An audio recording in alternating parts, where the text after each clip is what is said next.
aliéntense y edifíquense los unos a los otros. Y mientras escuchaba a la mamá de Gaby, su testimonio, me alienta. Y no solo es un aliento, es un ejemplo de vida, porque pasar por una enfermedad así no es fácil, ¿no? Y hay momentos en los que de manera natural pues te enfadarías con Dios o te desanimas o tantas cosas que pueden pasar. Pero aquí estás, ¿no? Y el verte aquí es un aliento para mi vida. Y es muy fácil venir a la iglesia y recibir y todas estas cosas, pero a veces a mí me cuesta mucho. Porque para mí la iglesia no solo es un lugar donde recibo, para mí la iglesia es un lugar donde trabajo y toda cosa donde yo trabaje se vuelve automáticamente muy exigente porque soy muy perfeccionista en el peor sentido posible. Pero hoy que estábamos leyendo este versículo, lo voy a volver a leer. Aliéntense y edifíquense los unos a los otros. Esta mañana Lara estaba hablando de cómo ella se alienta a través de ver a cosas que hace Chepe, ver cosas que estoy haciendo yo de arte. Y el decir eso me llenó el corazón. Y ahora hace un rato Nico me dio un abrazo, Chepe oró por mí, Vane me dio un abrazo. Y digo, bueno, en verdad, ¿cómo no venir a recibir a un sitio así? Esto no es la predicación, esto es algo que Dios me estaba poniendo ahora. Y simplemente quiero dejarte con esto. La iglesia, la iglesia tiene tantas cosas negativas. Pero cuando hay un momento en el que nos olvidamos de esto y simplemente somos capaces de recibir el abrazo de alguien, el saludo de alguien o escuchar un testimonio, eso es iglesia. Y eso es edificarse, eso es cumplir lo que la Biblia nos está invitando. Y eso es experimentar un poquito del reino de Dios en la tierra. Cuando hacemos relaciones y nos relacionamos con Dios en comunidad, estamos experimentando el reino de Dios en la tierra. Estamos experimentando un trocito de cielo aquí y ahora. Y para alguien como yo, que me cuesta mucho disfrutar y relajarme, simplemente os quería decir que gracias a todos vosotros, porque me ayudáis a edificarme, porque hacéis que los domingos sean un día más feliz, porque siento mucho el amor de vosotros hacia mí y ojalá espero que de todo lo que me dais podáis recibir un poquito. Terminando esto, hoy quiero comenzar contándoos una cosa que nos pasó hace poco. Esta semana, no, hace 2 semanas, o 3, perdón, estábamos en el grupo pequeño. Paréntesis, tenemos grupos pequeños, hay 2 grupos pequeños, pero si hace falta hacer más, haremos más. El Sermón del Monte es ese corazón, es la forma de vida que cada cristiano debería tomar como ejemplo. El Sermón del Monte es el corazón del reino y de las personas que le pertenecen. Y entonces estábamos viendo un tema y de repente el vídeo decía unas cosas que en el grupo pequeño nos incomodaron. Y las voy a leer. Y dice Mateo 5, no hace falta que lo busques, del 3 al 12, dice, Dios bendice a los que son pobres en espíritu y se dan cuenta de la necesidad que tienen de Él, porque el reino de los cielos le pertenece. Dios bendice a los que lloran porque serán consolados. Dios bendice a los que son humildes porque heredarán toda la tierra. Dios bendice a los que tienen hambre y sed de justicia porque serán saciados. Dios bendice a los compasivos porque serán tratados con compasión. Dios bendice a los que tienen corazón puro porque ellos verán a Dios. Dios bendice a los que procuran la paz porque ellos serán llamados hijos de Dios. Dios bendice a los que son perseguidos por hacer lo correcto porque el reino de Dios les pertenece. Dios bendice a ustedes cuando la gente les hace burla y los persigue y miente acerca de ustedes y toda clase de cosa mala en su contra, porque son mis seguidores. Alégrense, estén contentos, porque les espera una gran recompensa en el cielo. Y recuerden que los antiguos profetas los persiguieron de la misma manera. Entonces, estábamos viendo el vídeo de las bienaventuranzas, nos chocó, leímos la Biblia, nos chocó aún más, y había algo en especial que nos llamó la atención. Y si os dais cuenta, las bienaventuranzas son un poco, o sea, hay algo como sencillo, ¿no? Es como, Dios bendice o bienaventuranza, a los que lloran serán consolados. Los que tienen hambre y sed de justicia serán saciados. Sin embargo, hay una que se sale un poco como de lo común y dice, el versículo 9, Dios bendice a los que procuran la paz, porque serán llamados hijos de Dios. Qué curioso. No es como los que procuran la paz serán victoriosos, los que procuran la paz, otra cosa no. Los que procuran la paz se les da una identidad, hijo de Dios. Y no sé qué piensas tú, pero a mí eso me parece muy fuerte. Y de hecho, cuando le estábamos hablando, esto era una de las cosas que, que más nos chocaba. Porque ser pacificador no es fácil, no es sencillo. Entonces, esta semana he estado pensando en concreto lo duro de este llamado, de esta bendición que Jesús quiere para sus hijos. Porque esta semana estaba pensando en, curiosamente, lo difícil que es para mí mediar entre un conflicto o algo similar, ¿no? Pero pensando en la predicación, recordaba, tío, de niño, no sé vosotros, pero yo de niño era un súper pacificador.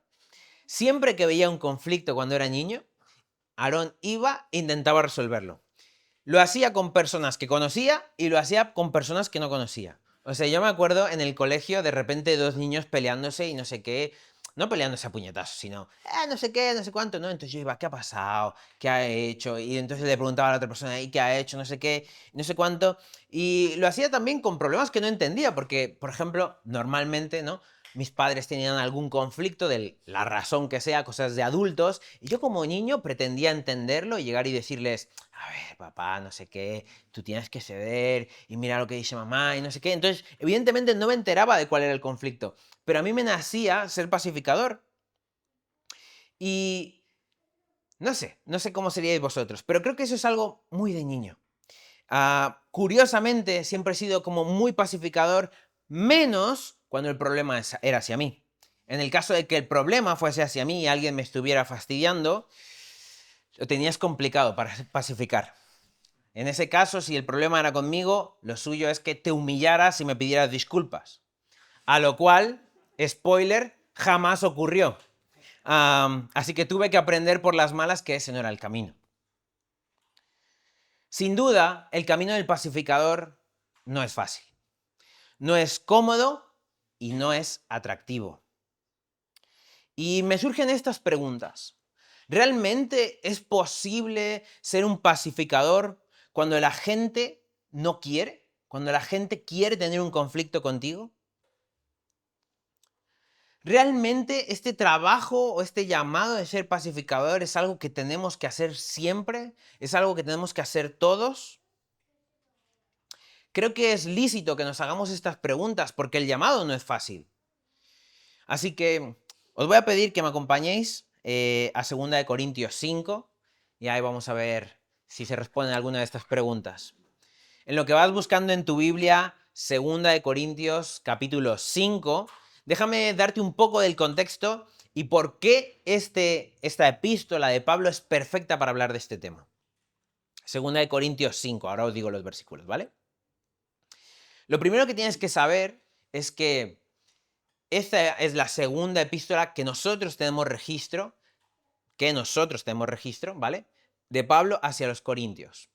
En un momento, en uno de los viajes misioneros de Pablo, él llega a una ciudad llamada Corinto, él funda una iglesia y esta iglesia crece, se desarrolla, entonces Pablo, porque es un gran misionero, deja la iglesia atrás y continúa yendo a otros sitios, pero se entera de que esta iglesia está teniendo conflictos. Entonces, Pablo dice, bueno, esta iglesia la tengo en mi corazón, yo la fundé, es súper importante para mí, así que él escribe Primera de Corintios, abordando muchos de los conflictos que tenía esta iglesia. Entonces te animo a que leas Primera de Corintios para que entiendas qué es lo que está haciendo Pablo para intentar ayudar a la iglesia. ¿Qué pasa? Segunda de Corintios nos deja ver que ha habido más cartas entre ellos, porque todos estos son cartas. Entonces Pablo envió una carta, ellos se lo devolvieron, entonces hubo más cartas. Y lo que nos deja ver Segunda de Corintios es que la cosa no fue bien. Primera de Corintios es un libro increíble, precioso, donde muestra un corazón pastoral de parte de Pablo intentando ayudar a la iglesia, pero a la gente le dio igual. La gente estaba molestos con Pablo, no les gustaba su rollo, Pablo no era un buen pastor, Pablo no era lo suficientemente bueno. Entonces aparentemente hubo ataques, incluso aparentemente se puede dar a entender que Pablo volvió a la iglesia, la visitó y salió quemadísimo el pobre Pablo. Entonces, Segunda de Corintios es una respuesta a una disculpa que le hacen con el tiempo. Parece ser que los corintios reflexionaron un poquito, se disculparon y entonces Pablo responde con esta carta. Te animo a que leas Segunda de Corintios para que veas cómo Pablo responde a un conflicto de personas que lo han rechazado, han hablado mal de él y básicamente lo estaban acusando de ser un falso profeta. Entonces, en el capítulo 5 vamos a leer un poco de qué es lo que opina Pablo sobre ser pacificador. Entonces, acompañadme al versículo 18 al 21. Y dice así: Y todo esto procede de Dios, quien nos reconcilió consigo mismo por medio de Cristo y nos dio el ministerio de la reconciliación. A saber que Dios estaba en Cristo reconciliando al mundo consigo mismo, no tomando en cuenta a los hombres sus transgresiones, y nos ha encomendado a nosotros la palabra de la reconciliación. Por tanto, somos embajadores de Cristo, como si Dios rogara por medio de nosotros, en nombre de Cristo, os rogamos, reconciliaos con Dios. Al que no conoció pecado, le hizo pecado por nosotros, para que fuéramos hechos justicia de Dios en él. Te voy a pedir que lo vuelvas a leer un segundo y que me digas qué has entendido. Tómate un minuto, léelo y espero vuestras opiniones.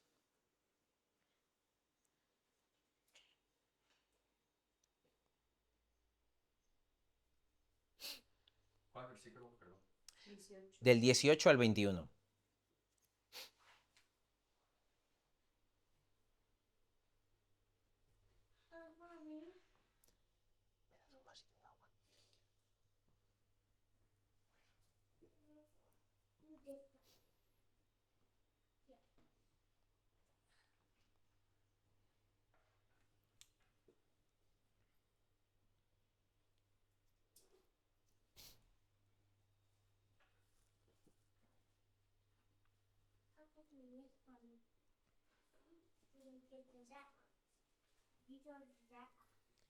Dime qué has entendido o qué palabra te llama la atención o qué dudas te surge. Lo que sea. No hay cosas erróneas. Gracias.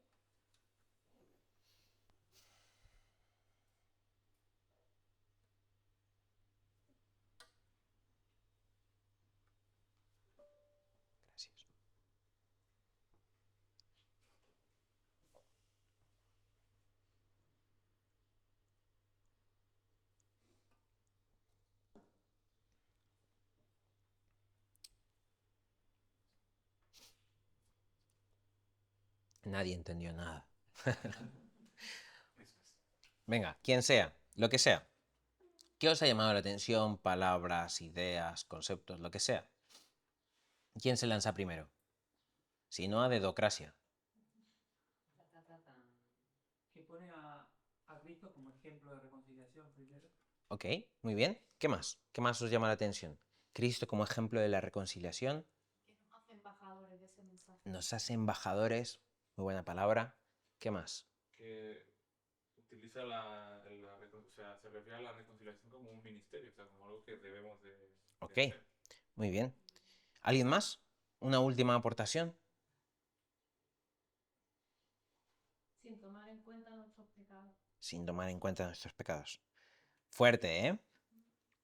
Quiero destacar algo que ha dicho Elías, porque fue una palabra que a mí también me llamó mucho la atención. Pablo nos está diciendo que Jesús nos está delegando el ministerio de la reconciliación. Si llevas tiempo en la iglesia, habrás escuchado a alguien decir, yo trabajo en el ministerio de, yo qué sé, lo que sea, ¿no? O Sofía y yo solemos decir mucho, nosotros trabajamos en el ministerio. Entonces, ¿qué significa ministerio? La palabra en griego es diaconía, que significa servicio, ayuda. Función o posición de servicio. No tiene mucho más. En otras palabras, lo que ministerio significa es un llamado, una labor delegada en nosotros, un trabajo o servicio que se nos ha pedido realizar. Entonces, un ministerio es un trabajo, una labor. Por tanto, si entendemos que ministerio es te delego un trabajo, un llamado, entonces Jesús, ese reconciliador, te está diciendo a ti específicamente, por medio de la epístola de Pablo, que nosotros somos llamados a heredar el ministerio de Jesús de reconciliación. Estamos llamados a dar lo que Jesús nos ha dado a nosotros, devolverlo. Entonces, tú y yo tenemos el trabajo, tenemos el ministerio, tu ministerio es el ministerio de la reconciliación. Esta manera de pensar creo que primero nos tiene que ayudar a darnos cuenta de que cuando tenemos problemas con alguien, con nuestros hermanos, porque alguien hace algo que no me gusta, porque tengo un conflicto con esa persona, o porque veo a dos personas que tienen un conflicto en la iglesia porque no se llevan bien, o fuera de la iglesia, en el trabajo, la razón que sea, no puedes ser una persona que le dé igual. Porque Jesús es reconciliación y el llamado que te ha dado Jesús es que tengas el trabajo, el ministerio, la labor de reconciliar. Como iglesia, como personas, seguidores de Jesús, no deberíamos ser personas, ¿cuál es la palabra? Que no se mueven, que no actúan ante un conflicto.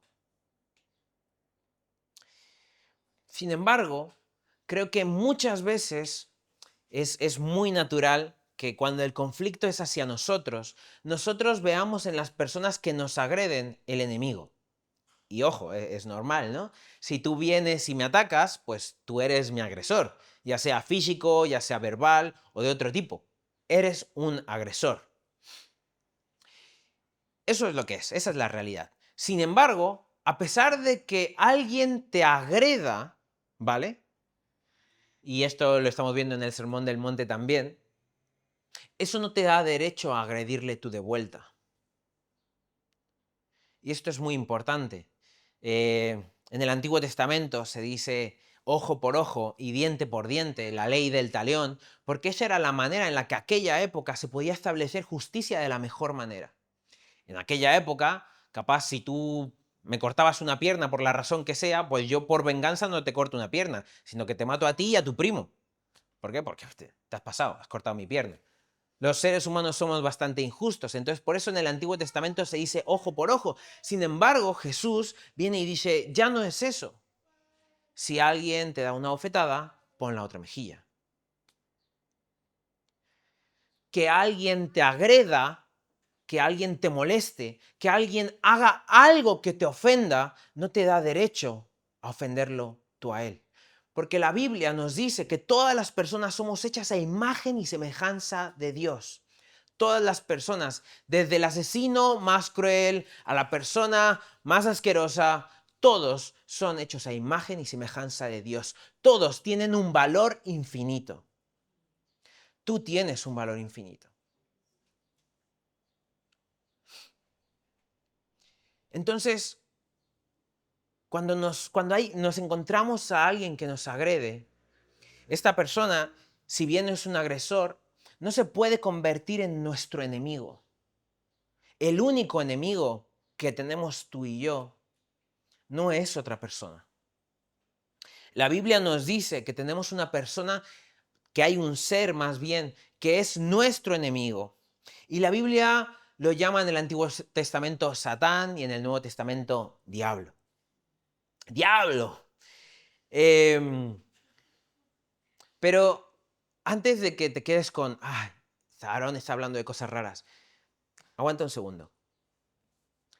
Tanto Satanás como diablo no son nombres, son títulos.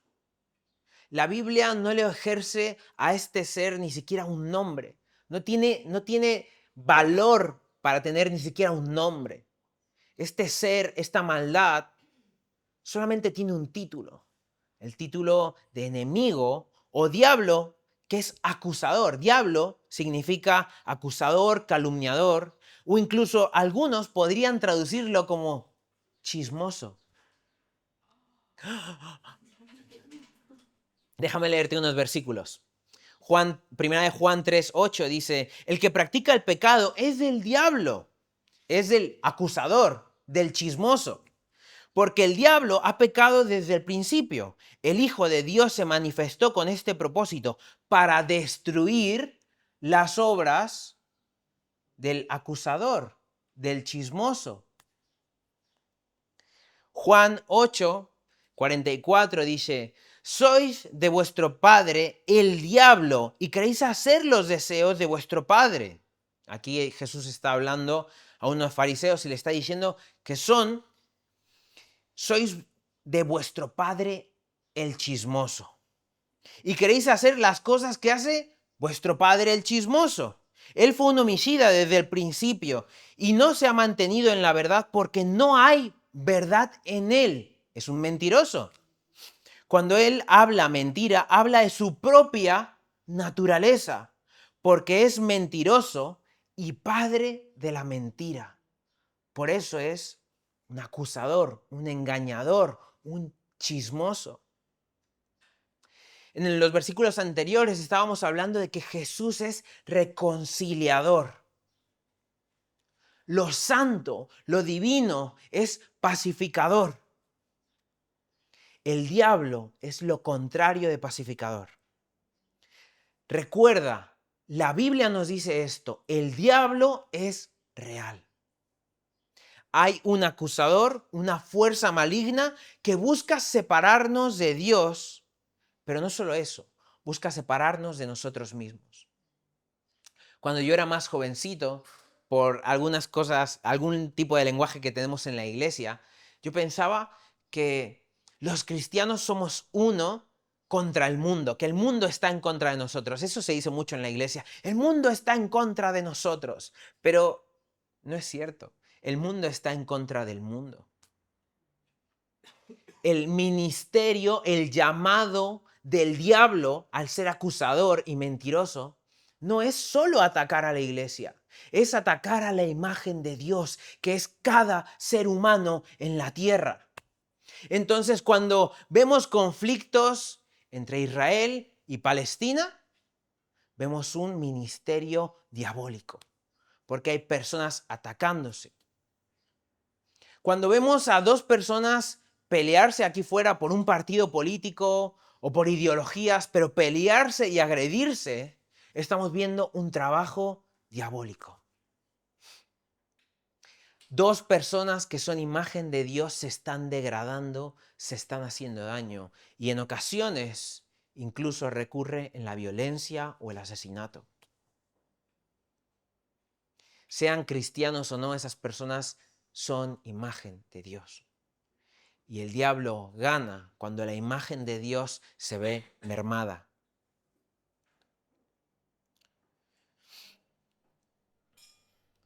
Por tanto, podemos concluir que un acto diabólico es un acto que representa al diablo. Cuando nosotros nos volvemos acusadores, calumniadores o chismosos.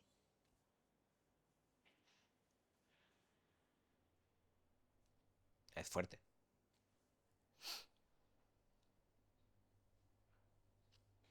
Pero Jesús se lo dice a los fariseos. Vosotros sois como vuestro padre, mentiroso.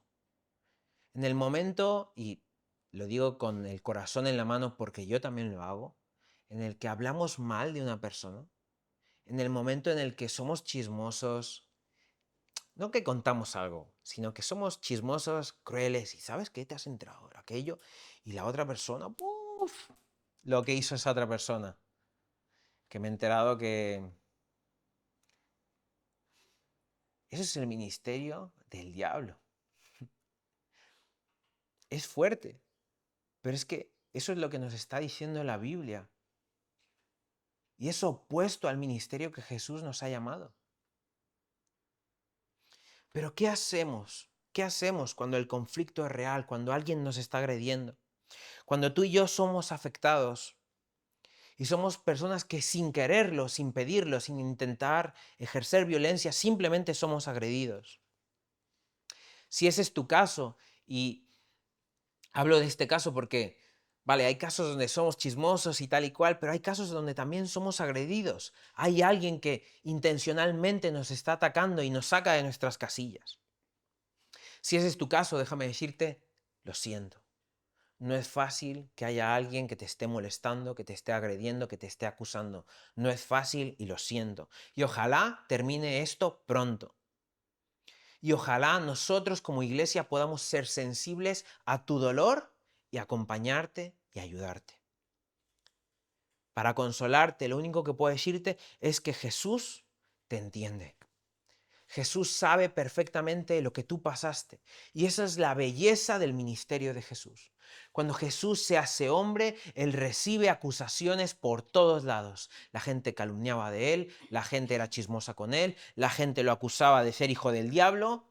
Y aún así, cuando Jesús estaba en la cruz, dijo, Padre, perdónalos porque no saben lo que hacen. Si tú estás sufriendo ataques, si tú estás siendo abusado, lo único que te puedo decir es conecta con Jesús, porque Jesús quiere ayudarte, porque Jesús tiene una respuesta, porque Jesús sabe cómo te sientes y porque Jesús quiere ayudarte. Si antes dijimos que el diablo es real como para impulsarnos a ser acusadores y mentirosos, Jesús es real como para impulsarte a sanar, a perdonar, a aguantar, a reconciliar, a todo esto. Él es el único que te puede ayudar en el camino. Recuerda quién eres y recuerda que si Jesús fue reconciliador, Él te puede ayudar a reconciliar. Esto no significa, importante, que te vuelvas tonto. ¿Qué quiero decir? Los enemigos son reales y realmente hay personas que nos quieren atacar. Y no te estoy diciendo, sé iluso, sé tonto y déjate pisotear. No es lo que te estoy diciendo. Lo que te estoy diciendo es que hay un camino alternativo a ponerte el tú por tú y empezar a pelear con otra persona con la que vas a terminar en una deuda. Y hablaré a continuación de esta palabra. Pero déjame leerte algo que escribió un padre de la iglesia. Dijo, Dios estaba en Cristo reconciliando consigo al mundo. ¿Ves el amor que esto conlleva? Que va más allá de toda expresión o imaginación. ¿Quién era el agraviador? ¿Quién buscó la reconciliación primero? Algunos se atreven a decir, sí, pero envió a su Hijo en lugar de venir a sí mismo. Ciertamente, el Hijo fue enviado y a él fue dado este ministerio de reconciliación, pero junto a él y mediante él estaba también el Padre, reconciliando al mundo consigo mismo. Recuerda, tú tienes un valor. Nadie tiene el derecho a venir y quitarte la dignidad que tú tienes. Pero nadie te va a quitar esa dignidad si tú no le dejas. Porque es Dios quien te da la dignidad, es Dios quien te da el valor. Y solamente Él te lo puede quitar. Las personas pueden dañarte y atacarte, pero en ese momento las personas obtienen una deuda. De hecho, y lo veremos más adelante en el grupo pequeño, en el Padre Nuestro, la famosa oración de Jesús, dice, Padre, perdona mis deudas, así como yo perdono a mis deudores. No es una palabra sin más. La palabra deuda implica que cuando nosotros dañamos a alguien, escúchame bien, cuando nosotros dañamos a alguien, yo tengo una deuda con Dios, porque yo no tengo el derecho de dañarte a ti. Tú perteneces a Dios. Y en el momento en el que yo te ataco, mi deuda es con Dios. Entonces, cuando alguien te ataca, esa persona está teniendo una deuda con Dios que va a tener que pagar. Por eso te digo, no hagas tú lo mismo. No obtengas tú una deuda tampoco. Porque tú no tienes nada para pagarlo, solo tu vida.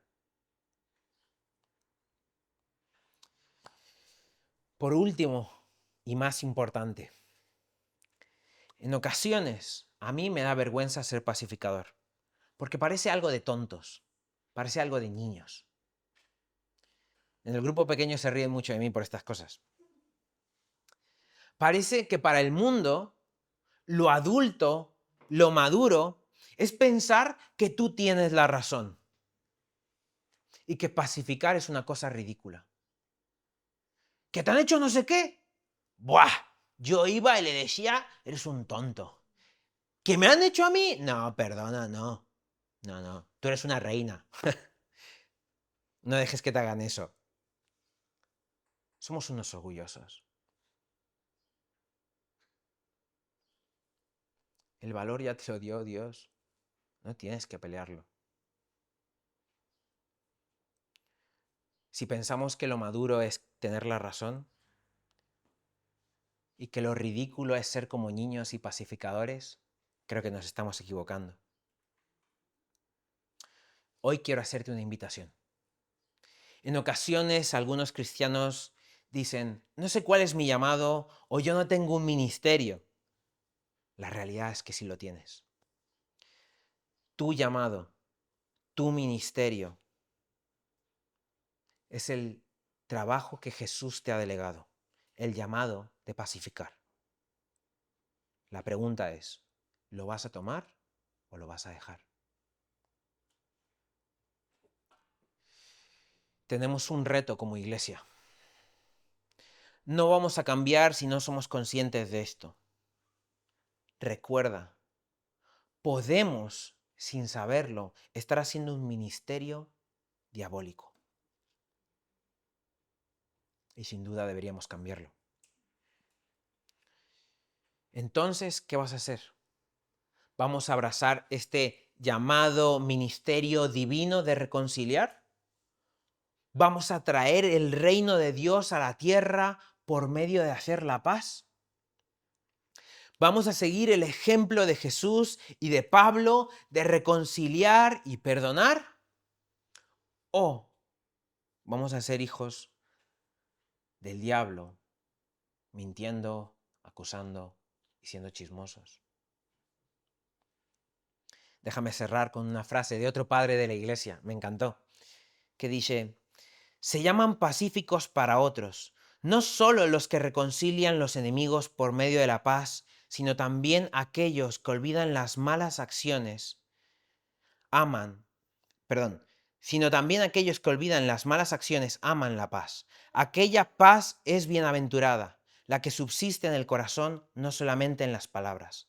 Los que aman la paz son hijos de la paz. Dios es paz. Dios es paz. Y cuando nosotros hacemos la paz, somos sus hijos. Por eso en el Sermón del Monte, Jesús dice que los pacificadores serán llamados sus hijos. Si me podéis ayudar, por favor, a repartir el pan y el vino, por favor.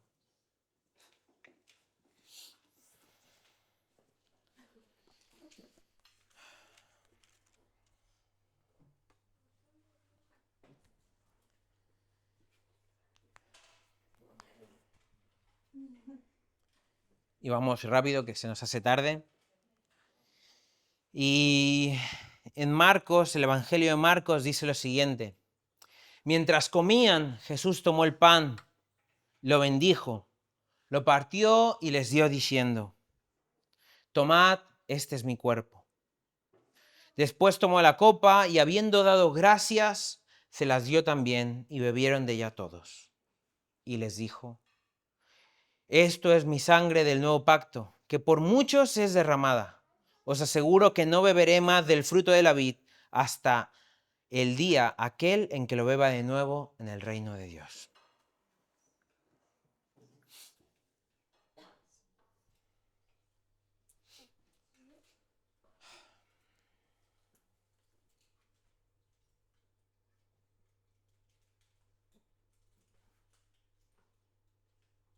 Señor Jesús, antes de participar de este símbolo, Padre, queremos pedirte perdón. Yo quiero pedirte perdón. Porque en muchas ocasiones he odiado y he degradado la vida de hijos tuyos. Padre, tú diste tu vida en la cruz por todos. Y yo no soy nadie para rechazar una vida que tú has aceptado. Señor Jesús, perdóname porque he sido chismoso, porque he sido mentiroso, porque he sido cruel. Ayúdame a abandonar todo eso, Padre, y todo ataque del enemigo que me impulse a ser así. Señor, ayúdame a ser como un niño, pacificador, que ama y que no tiene miedo ni vergüenza a traer la paz con desconocidos o con cosas que no entienden. Ayúdanos a ser como tú, Señor Jesús. Y Padre, cuando tomamos este pan y tomamos esta copa, recordamos que tú hiciste la paz entre nosotros y Dios. Esto no solo es un símbolo de amor, es un símbolo de paz. Gracias, Señor Jesús, porque tú nos abriste el camino a conectar con el Padre de nuevo. Tú restauraste lo que estaba roto. Y cuando tomamos este pan, recordamos que diste tu vida en la cruz. Cuando tomamos este vino, recordamos que diste tu sangre para salvarnos, Señor. Ayúdanos a abrazar este ministerio y reconciliarnos contigo y con los demás. En el nombre de Jesús. Amén. Participemos.